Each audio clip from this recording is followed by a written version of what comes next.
life moved at a leisurely pace. On August 25, 1972, in the small, tranquil village of Kera in eastern Japan, life moved at a leisurely pace. The villagers were accustomed to quiet evenings, punctuated only by the sounds of rustling leaves and distant chirps of birds. That evening, as the sun dipped below the horizon, 12-year-old Toru was making his way home. The amber glow of dusk bathed the fields, creating an almost magical atmosphere. It was during this serene moment that Toru noticed something unusual on the horizon. At first glance, it appeared to be a bird, gliding effortlessly against the fading light. However, its movement was erratic, and its glow was unlike anything Toru had ever seen. The object radiated an intense bluish light, pulsating softly like a heartbeat. Its speed was astonishing, darting horizontally across the horizon with a precision that defied natural patterns. Before Toru could fully process what he was seeing, the object vanished, disappearing as suddenly as it had appeared. Confused and intrigued, Toru quickened his pace, his mind racing with questions. Reaching home, Toru shared his experience with his closest friend, Akira Mori. Akira listened intently, his initial skepticism fading as Toru described the glowing object in vivid detail. Eager to uncover the truth, Akira suggested they involve his older brother, Hiroshi, who had a reputation in the village for his fascination with unexplained phenomena. Hiroshi, though skeptical, agreed to investigate. The three decided to return to the field that evening to search for the mysterious object. As darkness fell, the trio arrived at the field, armed only with a flashlight and their curiosity. They scoured the area, their eyes scanning every shadow and movement. About an hour into their search, Toru suddenly froze. The object had reappeared, its glow piercing the night. He called out to the others, and together they watched in awe as it streaked across the field, covering an estimated 400 meters in mere seconds before crashing to the ground. Approaching cautiously, they found the object nestled in the grass. Its size was deceptively small, about the size of a palm, but its light was blinding up close. The surface was metallic, smooth yet emanating a faint warmth. When Hiroshi extended a hand to touch it, the object emitted a strange electronic hum, startling the boys and sending them fleeing into the night. They returned later, but the object had vanished, leaving only an unsettling silence in its wake.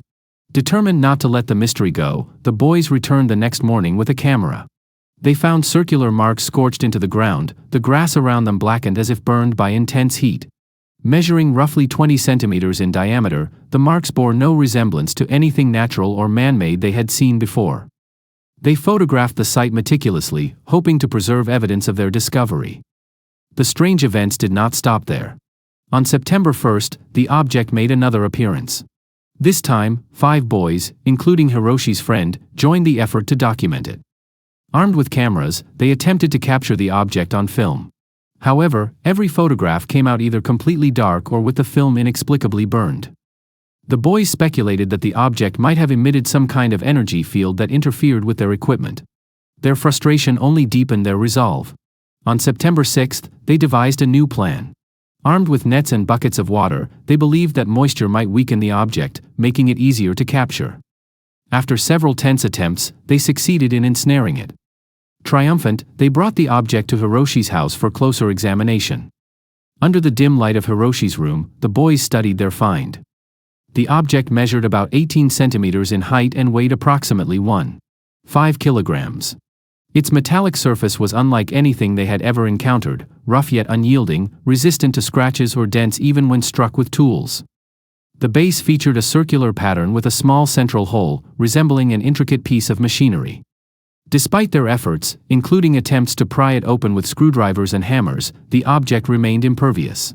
Even fire left it untouched. Their triumph was short-lived. By the next morning, the object had disappeared from its storage box. The boys were bewildered. That evening, it was spotted again in the same field where it had first appeared, as if drawn back to its origin. This unsettling development added a layer of mystery to an already baffling phenomenon. The boys began to suspect that the object was not just extraordinary but possibly sentient, capable of teleportation or other inexplicable feats. As their fear grew, so did their curiosity. They continued their investigations, but the object's abilities seemed to outmatch their efforts. Finally, they decided to share their story with the adults in their lives. Reactions were mixed. Most dismissed it as youthful imagination, but one person took them seriously, the father of one of the boys, an employee at the Kochi Science Center. He examined the photographs and the burned grass, but even his scientific background offered no answers.